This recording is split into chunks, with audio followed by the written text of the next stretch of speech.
Hello दोस्तों, कैसे हो आप लोग। उम्मीद करते हैं अच्छा ही होंगे। आज का हमारा टॉपिक है कोऑर्डिनेट ज्योमेट्री, जिसे हम हिंदी में निर्देशांक ज्यामिति कहते हैं। और हमने इससे पहले वाले वीडियो में आपको इसका थ्योरी बताया था। इस वीडियो में हम बात करेंगे 30 plus VBI objective question with answer के साथ बताएंगे। जो प्रीवियस क्वेश्चन जो पिछले साल पूछे हुआ है उस सारे क्वेश्चन पे चर्चा करेंगे। किस हिसाब से आपको क्वेश्चन आना है वह हम बताएंगे। तो एक आप लोगों को जरूरी सूचना है, अगर आप लोग YouTube पर देख रहे हैं तो हमारे चैनल को सब्सक्राइब कर दीजिए। अगर Facebook पर देख रहे हैं तो Facebook पेज को फॉलो कर लीजिए। सबसे पहले हम बात करते हैं कि कोऑर्डिनेट ज्योमेट्री होता क्या है, निर्देशांक ज्यामिति। ये हम बता चुके हैं। पहला इसका सवाल क्या है, देखिए आप लोग, एकदम आसान है। अगर इस सवाल को प्रैक्टिस करते हैं तो बिहार बोर्ड में इतना तुम गारंटी लेकर कहते हैं कि 10 नंबर इस पैटर्न से आपको आना तय है। इसी पैटर्न का आता है, जैसा हम क्वेश्चन लिखे हैं इसी पैटर्न से आता है। बस फर्क क्या होता है, डिजिट का चेंज। क्या होता है, डिजिट का चेंज। आप माइंड में सेट कर लीजिए, यही चीज आता है। थोड़ा सा मेहनत कीजिएगा, 10 नंबर गेन करना बहुत ही आसान है। तो हम चलते हैं पहला सवाल पे। पहला हमारा सवाल है, सवाल को बारीक तरीके से समझिएगा कि सरल रेखा y बराबर 2x माइनस 3 का आलेख निम्न में से किस बिंदु से होकर गुजरेगी। किस बिंदु में से होकर गुजरेगी, तो यह समीकरण है। क्या है, समीकरण है। और कहता है यह समीकरण आलेख में मतलब कि रेखा खिंचा रहा है। तो इस चारों बिंदु में से किस बिंदु से होकर गुजरती है। तो भैया किस बिंदु से होकर गुजरेगी, जब मतलब चारों मान इसमें पुट करके देखेंगे, जो समीकरण को संतुष्ट कर देगा उसी से होकर गुजरेगी। तो आप देखिए 1 बाय 1 करके ए में क्या है, पहले हम बता दिए हैं कि निर्देशांक में x लिखाता है और फिर y लिखाता है। तो आप x का भी वैल्यू पुट कीजिए और y का भी वैल्यू पुट कीजिए। क्या यह समीकरण को संतुष्ट कर रहा है, क्या यह समीकरण को संतुष्ट कर रहा है। तो अगर समीकरण को संतुष्ट कर रहा है तो उस बिंदु से होकर गुजरेगी। यहां पर देखिए इसका आंसर डी होगा, क्योंकि अगर हम x का मान 5 रखते हैं और y का मान 7 रखते हैं तो देखिए 7 बराबर 2 गुने 5 माइनस 3 यानी 7 बराबर 5 दूनी 10 घटे 3 यानी 7 बराबर 7 हो जाएगा। यानी कि आपका आंसर डी हो जाएगा। ठीक है। दूसरा आपका सवाल है कि सरल रेखा x बराबर 2 एवं y बराबर -3 प्रतिच्छेद बिंदु है। प्रतिच्छेद बिंदु है मतलब कहीं पर यह काट रहा है, तो इसका निर्देशांक क्या होगा। और यह प्रीवियस 2023 में पूछ चुका है। यह क्वेश्चन आपको 2023 में पूछ चुका है। तो इसका कोऑर्डिनेट ऑप्शन में दे रखा है, कोऑर्डिनेट। तो हम क्या बोले हुए कि कोऑर्डिनेट कभी भी किस टर्म में लिखाता है, एक्स वाई के टर्म में लिखाता है। बाबू रे, किसके टर्म में लिखाता है, एक्स वाई। तो एक्स क्या है, 2 है और y क्या है, -3। यानी ऑप्शन में आपका जो 2 और -3 है वही आंसर होगा। यानी कि इसका ए आंसर होगा। यानी ए वाले में आप घेरा लगा दीजिएगा। आपका आंसर यही है। बहुत आसान है। थोड़ा सा समझिएगा, थोड़ा सा मेहनत कीजिएगा, थोड़ा सा प्रैक्टिस कर लीजिएगा। 10 नंबर आसान है लेना, कोई भारी नहीं है। कोऑर्डिनेट ज्योमेट्री तो आपको कहने में भारी लगता है लेकिन बिल्कुल ही आसान है। आप वीडियो के लास्ट तक बने रहिए तो हम सारी क्वेश्चन पर चर्चा करेंगे। जो भी क्वेश्चन आता है सारा को बताएंगे, किस पैटर्न से बनाना है, कैसे हल करना है।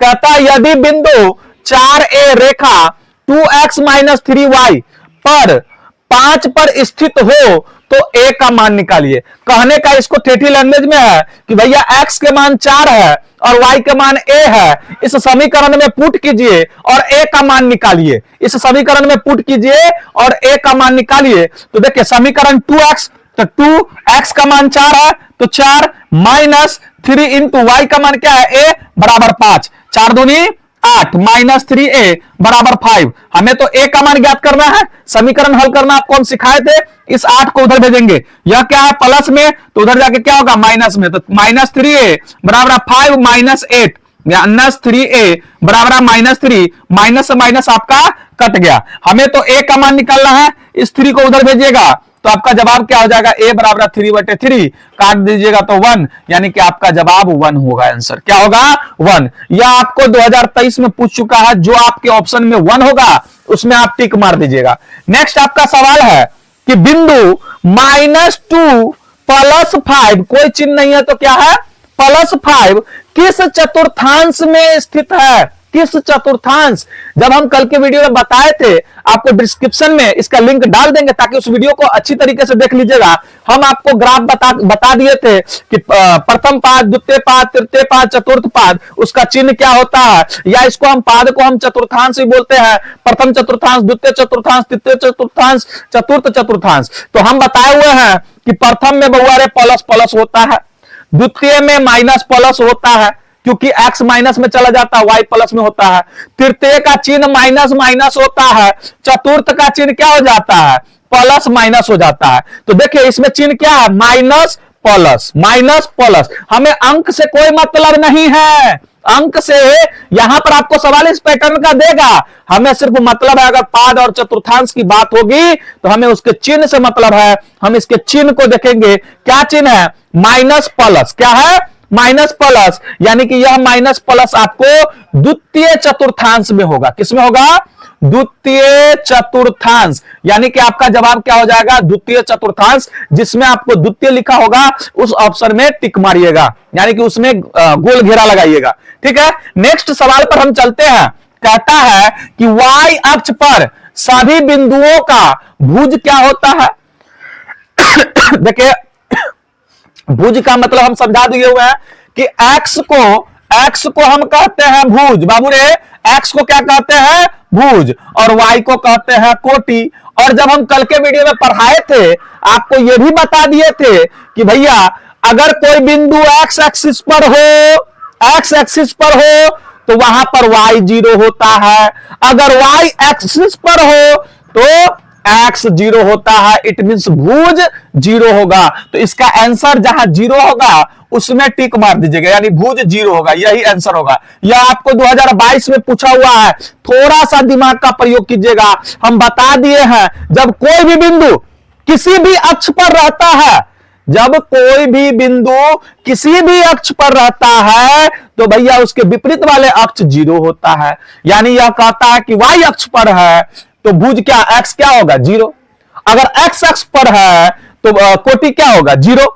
तो आप घबराइएगा नहीं, यह जरूरी नहीं है कि आपको क्वेश्चन यही दे देगा तो यही आप रख लीजिए। समझने का फिर ये समझ लीजिए कि अगर कोई एक्सिस पर हो तो उसके विपरीत वाला एक्सिस 0 होता है, लेकिन एक्सिस पर हो तब।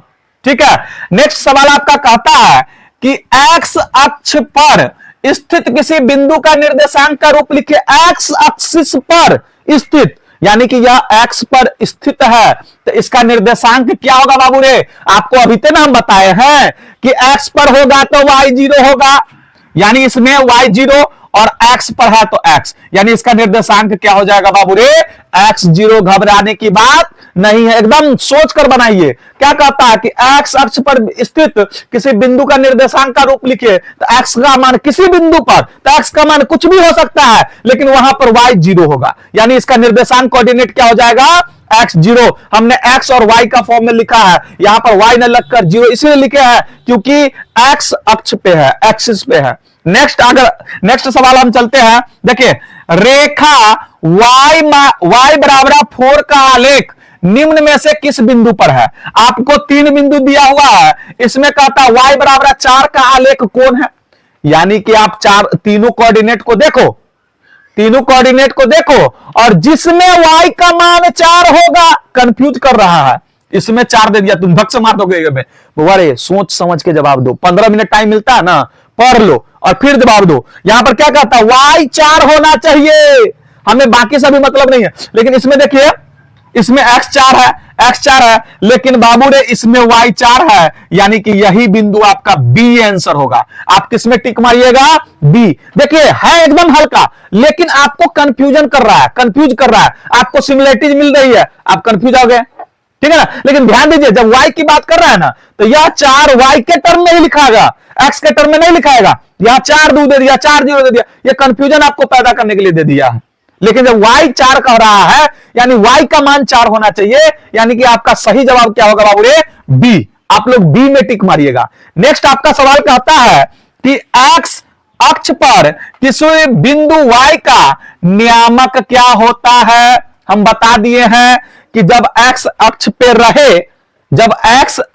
रहे तो y का मान बाबू रे 0 होता है। y का मान क्या होता है 0, यानी कि आपको जो ऑप्शन में 0 होगा उसमें घेरा लगा दीजिएगा, उसमें टिक लगा दीजिएगा। नेक्स्ट आपका सवाल कहता है कि किसी बिंदु 3-4 किस चतुर्थांश में स्थित है। इस पैटर्न से आपको क्वेश्चन आता, हम पहले भी बता चुके हैं। आप मिनिमम 1 नंबर को मानकर चलिए, इसी को पूर्णांक में भी दे सकता है। हम आगे सवाल देंगे, चर्चा करेंगे, तो घबराइएगा नहीं। हमें कभी भी पाद और चतुर्थांश की बात करना होगा तो हम उसको चिन्ह से मतलब रखेंगे। यहां पर x प्लस कहता है और y माइनस, क्योंकि 3 में कोई चिन्ह नहीं है तो किसका चिन्ह होना चाहिए, प्लस का। कोई चिन्ह नहीं है तो किसका चिन्ह होना चाहिए, प्लस, और y में माइनस है तो प्लस माइनस। देखो ये क्या है, ग्राफ है, ये x है, ये y है, ये y सॉरी ये x डैश है, ये y है, ये y डैश है। यहां ध्यान दीजिए, ये +1 है, +1, ये +1, ये -1, ये -1। यहां देखो, ये फर्स्ट है, यह सेकेंड है, यह थर्ड है, यह फोर्थ है। देखो इसमें x प्लस में क्या, x भी प्लस है, y भी प्लस है, इसका चिन्ह प्लस प्लस, माइनस प्लस, क्योंकि x माइनस है और y प्लस है। तृतीय में x भी माइनस है, y भी माइनस है, तो माइनस माइनस चिन्ह हो जाएगा। और इसका x प्लस है तो प्लस, और y माइनस है तो प्लस माइनस जो चिन्ह है वह चौथा, यानी चतुर्थ पाद या चतुर्थ चतुर्थांश में इसका आंसर आपका होगा चतुर्थ, यानी कि जो आपका चतुर्थ ऑप्शन होगा उसमें टिक मारिएगा। ठीक है, यही आपका सही जवाब होगा। तो देखिए, कोऑर्डिनेट ज्योमेट्री जो है बहुत ही आसान है। थोड़ा सा मेहनत कीजिएगा, थोड़ा सा प्रैक्टिस कीजिएगा तो आपको बिल्कुल ही आसान तरीके से समझ में आ जाएगा। हाँ, लेकिन इसमें एक कंडीशन है कि आपको बनाना पड़ेगा। अगर आप सवाल को नहीं बनाते हैं, नहीं सॉल्व करते हैं, नहीं प्रैक्टिस करते हैं, तो बाबू रे मैथ जो है ना, अभी हम समझा रहे हैं आपको, अच्छी तरीके से समझ में आ रहा है। यह भूल भुलैया है, यहां से सब कुछ हाँ समझ में आ रहा है, लेकिन घर जब बैठोगे बनाने के लिए ना, तो जादू का खेल सब भूल जाओगे। इसलिए प्रैक्टिस जरूरी है। प्रैक्टिस है, निम्न में से मूल बिंदु का नियामक क्या होगा। निम्न में से मूल बिंदु का नियामक क्या होगा, यानी कि इसमें आपको पूछ रहा है कि मूल बिंदु का निर्देशांक क्या होगा। हम आपको पहले ही बता चुके हैं कि इस टाइप का क्वेश्चन आता है। यह आपको 2011 में भी पूछा गया है और 2012 में भी पूछा गया है। तो देखिए, मूल बिंदु का निर्देशांक क्या होगा। यहां पर x भी 0 होता है और y भी 0 होता है, क्योंकि मूल बिंदु से ही सब होकर मूल बिंदु ही उसका स्टार्टिंग पॉइंट होता है, और कोई भी स्टार्टिंग में 0 ही होता है, 0 से ही चलना स्टार्ट करता है। ठीक है, दूसरा क्या आता है, दूसरा सवाल है, नेक्स्ट है, बिंदु 6-5 का भुज क्या होगा। भुज का मतलब आपको समझा दिए हैं।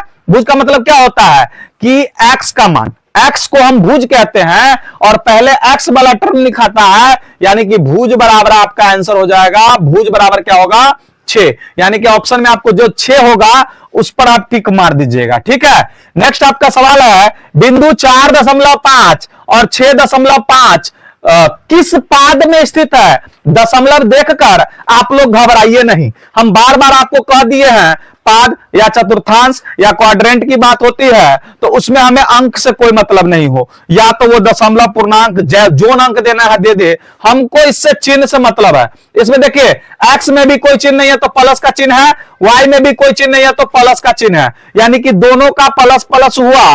और प्लस प्लस किस पाद में होता है, तो प्रथम पाद। किसमें होता है, प्रथम पाद, यानी कि आपका जवाब होगा प्रथम पाद। जो आपको ऑप्शन में होगा वह टिक मार दीजिएगा। अब कहता है, नेक्स्ट सवाल आपका है, निम्नलिखित में से कौन सा बिंदु तृतीय चतुर्थांश में स्थित है। तृतीय यानी तृतीय पाद में, तो एक बात ध्यान रखिएगा, तृतीय पाद में x भी 0 x भी माइनस होता है और y भी माइनस होता है, यानी कि इसका कंडीशन क्या है, तृतीय पाद में माइनस माइनस, यानी कि जिस कोऑर्डिनेट में माइनस माइनस हो, दोनों अंक में माइनस माइनस हो, आपका जवाब वही होगा, क्योंकि वही तृतीय चतुर्थांश में होगा। आपके बी वाला में ऑप्शन में देखिए, -4 -6, यानी कि दोनों में माइनस माइनस है, इसीलिए तृतीय चतुर्थांश में -4 -6 बी ऑप्शन, यानी कि आपका सही जवाब क्या होगा, बी। अगला सवाल कहता है, बिंदु -6 -7 का कोटि क्या है। यह आपको न पाद पूछ रहा है, न चतुर्थांश पूछ रहा है, कोटि पूछ रहा है। आपको हम पहले बता चुके हैं कि y को कोटि कहते हैं, तो y यहां पर -7 है, तो आपका जवाब -7 वाला में टिक मारिएगा। आपको कंफ्यूजन देने के लिए +7 भी दे सकता है और -7 भी दे सकता है, तो वहां पे आप लोग कंफ्यूज नहीं होइएगा, हमें जवाब -7 में ही मारना है। कहता है कि एक्स निर्देशांक को क्या कहते हैं, तो बाबू रे एक्स को हम क्या कहते हैं, भुज, यानी कि आप टिक मार दीजिएगा भुज का। ठीक है, नेक्स्ट हम लोग चलते हैं कि बिंदु -6 -5/2 किस पाद में स्थित है। यहां पर ध्यान दीजिए, बट्टा में दे दिया है। हम आपको बार बार ये सवाल लिख रहे हैं कि कभी दशमलव में दे देता है, कभी बट्टा में दे देगा, कभी पूर्णांक में दे देगा, तो घबराइए नहीं। चतुर्थांश और पाद की जब भी बात होगा तो हमें चिन्ह से मतलब है, इसमें एक्स भी माइनस है और वाई भी माइनस है, और माइनस माइनस किस पाद या चतुर्थांश में होता है, तो तृतीय में, यानी आपका जवाब क्या हो जाएगा, तृतीय, यानी कि जो ऑप्शन में तृतीय रहेगा वही आपका उत्तर होगा। अब कहता है बिंदु इतना तथा बिंदु इतना की बीच की दूरी निकाले, तो बीच की दूरी निकालना है, उसका हम फॉर्मूला आपको लिखाए हुए हैं क्या, कि रूट अंडर एक्स स्क्वायर घटे वाई, सॉरी x1 घटे x2 का होल स्क्वायर प्लस y1 घटे y2 का होल स्क्वायर। तो पहले मान लेते हैं पहले वाला बिंदु को ना, इसको x1, इसको y1, इसको x2, इसको y2, दूरी का आपको हम फॉर्मूला लिखा चुके हैं बाबू, क्या लिखा हुआ है कि x1 घटे x2 का होल स्क्वायर प्लस y1 घटे y2 का होल स्क्वायर। यहां पर देखिए x1 क्या है, a cos थीटा घटे 0, यहां पर x2 0 है का होल स्क्वायर प्लस y1 क्या है 0, तो 0 माइनस a sin थीटा का होल स्क्वायर, यहां पर a sin थीटा है। अब ध्यान दीजिए 0 का कहानी खत्म, तो आपको रूट में क्या आ गया, इसको स्क्वायर करोगे तो a square cos square theta plus इसमें क्या बच गया, 0 का कहानी खत्म, माइनस a sin थीटा, और आपको पता है जब 2 बार माइनस को गुना करेंगे तो minus minus plus a square sine square theta. आपको कुछ दोनों में सिमिलर दिख रहा है, a स्क्वायर दोनों में सिमिलर है, तो हम कॉमन ले लेंगे, यानी root under a square bracket में आपको आ जाएगा cos square theta plus sine square theta, और आपको पता है क्या कि a square into cos square theta plus sine square theta का मान 1 होता है। यह आपको त्रिकोणमिति का सवाल है, इसके बाद हम त्रिकोणमिति ही पढ़ेंगे, तो वहां से भी आपको पता चल जाएगा। वैसे आप मान याद कर लीजिए, इसका 1 होता है, और किसी चीज में भी आप 1 से गुना करते हैं तो वही चीज होता है a स्क्वायर, और a स्क्वायर का जब वर्गमूल निकलेगा तो यह एक स्क्वायर का मतलब 2 बार गुना, और वर्गमूल में क्या होता है, जो 2 होता है वो कॉमन ले लेते हैं, यानी इसका जवाब क्या हो जाएगा, a आंसर। बीच की दूरी क्या हो जाएगी, 2, बीच की दूरी क्या हो जाएगी, a। आपका जवाब क्या होगा, a, जो आपको ऑप्शन में होगा उसमें सही मान लीजिएगा। अगला है मूल बिंदु से -4 और -6 की दूरी निकाले, तो मूल बिंदु की दूरी का फॉर्मूला अलग बताए थे, क्या बताए थे मूल बिंदु की दूरी का फॉर्मूला, तो रूट अंडर x के स्क्वायर प्लस y के स्क्वायर, तो रूट अंडर यहां पर x -4 है तो -4 के स्क्वायर माइनस 6 के स्क्वायर, इसको सॉल्व कीजिए तो 4 चौका 16 प्लस 6 छक 36, 6 छक 36, यही ना होगा, तो क्या हो जाएगा, देखिए 6 6 12 के 2 हाथ में 1 3 1 4 1 5 52 को हम क्या लिख सकते हैं, 4 गुने 13, 13 चौका 52, 4 का वर्गमूल 2 और रूट 13, यानी इसका जवाब क्या हो जाएगा, 2 रूट 13। ठीक है, जो आपका ऑप्शन 2 रूट 3 होगा उसमें आप सही का टिक मार लीजिएगा, यानी कि उसमें गोल घेरा मार लीजिएगा। अगला कहता है मूल बिंदु से r माइनस एक्स वाई की दूरी क्या होगा, तो दूरी का फॉर्मूला आपको बताए हुए हैं, माइनस एक्स के होल स्क्वायर प्लस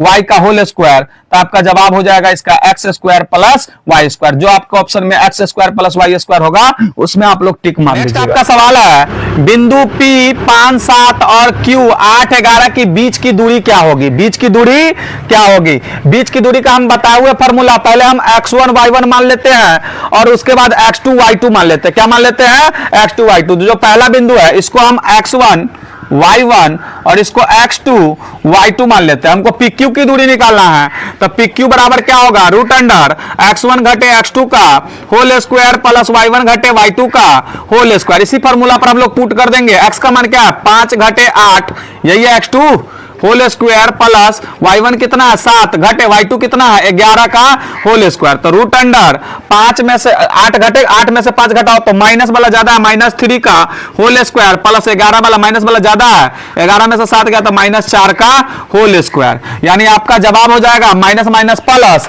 और 3 तिया 9, उसके बाद माइनस माइनस प्लस 4 चौका 16, तो क्या हो जाएगा 16 9 25 और 25 का वर्गमूल आपको 5 इकाई हो जाएगा, 5 इकाइयां। यही आपका आंसर होगा, जो ऑप्शन में होगा ना उसी को टिक मार लीजिएगा, सही है ना। अगला नेक्स्ट सवाल देखिए, मूल बिंदु से बिंदु एक्स वाई की दूरी क्या होगी। तो मूल बिंदु से दूरी बराबर फॉर्मूला क्या हो जाएगा, यहां पर एक्स वाई ही कहता है, इसलिए आपका जवाब हो जाएगा X square plus Y square, यही जवाब हो जाएगा। नेक्स्ट आपको क्या कहता है सवाल देखिए कि बिंदु 2 -2 और -2 2 का मिलाने वाली रेखाखंड की मध्य बिंदु का निर्देशांक निकालिए। क्या निकालिए, मध्य बिंदु का निर्देशांक। तो आपको फॉर्मूला की जरूरत होगी, मध्य बिंदु से मध्य बिंदु का निर्देशांक, मध्य बिंदु का निर्देशांक बराबर निर्देशांक, ये एकदम आसान है, भारी नहीं। मध्य बिंदु में तो सीधे कर दो x1 प्लस x2 बटे 2 और y1 प्लस y2 बटे 2। अब देखो इसको पहले वाले समीकरण को x1 y1 x2 y2, ठीक है, ऐसे मान लीजिए। x1 क्या है आपका यहां पर 2 और x2 क्या प्लस माइनस -2 बटे 2 और इसमें देखिए y1 क्या -2 और इसमें +2 बटे 2। एक बात ध्यान रखिए, 2 में से 2 गया तो क्या हो जाएगा 0 बटे 2 और इसका भी 0 बटे 2। जब ऊपर में पूरा टर्म 0 होगा तो 0 0, यानी इसका आंसर क्या हो जाएगा 0 0। इसका आंसर क्या हो जाएगा 0 0। जो आपको ऑप्शन में यह आएगा 0 0 उस पर टिक मार दीजिएगा। नेक्स्ट आपका सवाल क्या कह रहा है वो देख लीजिए कि मूल बिंदु से बिंदु P की दूरी -a -b की दूरी ज्ञात कीजिए। तो मूल बिंदु से दूरी बराबर क्या कहते हैं, दूरी बराबर क्या बोले हुए हैं कि बाबू रे x square plus Y square, यह x मान लो इसको y मान लो, तो -a का होल स्क्वायर प्लस -b का होल स्क्वायर बराबर -a का square a square plus -b के। तुम्हारे पास दिमाग नहीं है, -b आपका जवाब यही हो जाएगा, a square plus b square, ठीक है। यही आप जो ऑप्शन में आएगा उसी में टिक मार दीजिएगा। नेक्स्ट आपको कहता है बिंदु 4 6 8 2 के बीच की दूरी क्या है। इन दोनों के बीच की दूरी, तो एक चीज हमको करना होगा, x1 y1 x2 y2 मान लेते हैं। यह क्या हो गया x1 y1 x2 y2। अब देखो हमें दूरी का फॉर्मूला हम बता चुके हैं, फॉर्मूला लिखना तो पड़ेगा, क्या लिख देते हैं x1 घटे x2 का होल स्क्वायर प्लस y1 घटे y2 का होल स्क्वायर, ठीक है। यहां पर ध्यान दीजिए x कितना है 4 - 8 के होल स्क्वायर, रूट में ले लेते हैं, बराबर प्लस क्या हो जाए, यहां पर ध्यान दो y1 कितना है 6 माइनस y2 कितना है 2 का होल स्क्वायर। तो ध्यान दीजिए यहां पर 8 में से 4 गया तो -4, 8 में से 4 गया तो -4 का होल स्क्वायर प्लस यहां पर ध्यान दीजिए 6 में से 2 गया तो 4 का होल स्क्वायर। लिखिए 4 चौका 16 प्लस 4 चौका 16, यानी रूट अंडर 32। हम 32 को फैक्टर तोड़ देंगे तो 2 गुने 16, यानी 16 का वर्गमूल 4√2 इकाई आपका आंसर होगा। यानी कि जो आपका ऑप्शन में 4√2 होगा उसमें आप लोग टिक मार लीजिएगा। नेक्स्ट आपको कहता है कि बिंदु 0√2√3 0 की दूरी क्या होगी। सेम प्रोसेस, इसको x1 y1 x2 y2 दूरी निकालना है। दूरी का फॉर्मूला यही ना होता है, क्या होता है लिखे x1 घटे x2 का होल स्क्वायर प्लस y1 घटे y2 का होल स्क्वायर। सॉल्व कीजिए, x1 क्या 0 घटे x2 क्या √3 का होल स्क्वायर प्लस y1 क्या √2 माइनस y2 क्या 0। अब एक चीज को ध्यान कीजिए कि देखिए 0 का कहानी खत्म, माइनस है तो माइनस माइनस प्लस, और √3 क्या हो जाएगा 3 √3 प्लस यहां पर 0 का कहानी खत्म, √2 2 ना होगा, √2 और 4 का वर्गमूल 2। जब इसको जोड़ दीजिएगा तो आपका आंसर 3 2 5, जो आपके ऑप्शन में √5 होगा आप उस पर आप टिक मार दीजिएगा। तो इस पैटर्न से जो भी क्वेश्चन आएगा आप लोग सॉल्व कर लीजिएगा, बिल्कुल ही आसान होगा। नेक्स्ट वीडियो हम कल डाल देंगे, इसका सब्जेक्टिव क्वेश्चन का जो भी क्वेश्चन होगा हम बता देंगे। जो भी सवाल बताते हैं उसको आप बी प्रैक्टिस कीजिए, आपको बिल्कुल ही आसान हो जाएगी और इजी वे में आप नंबर गेन कर सकते हैं। अगर वीडियो आप लोगों को अच्छी लगी नहीं है तो चैनल को जरूर सब्सक्राइब कर जाइएगा, ताकि हमें नई वीडियो आपको मिल सके। फेसबुक पर है तो फॉलो कर लीजिए, यूट्यूब पर है तो चैनल को सब्सक्राइब कर लीजिए, ताकि नई अपडेट मिलते रहे। धन्यवाद।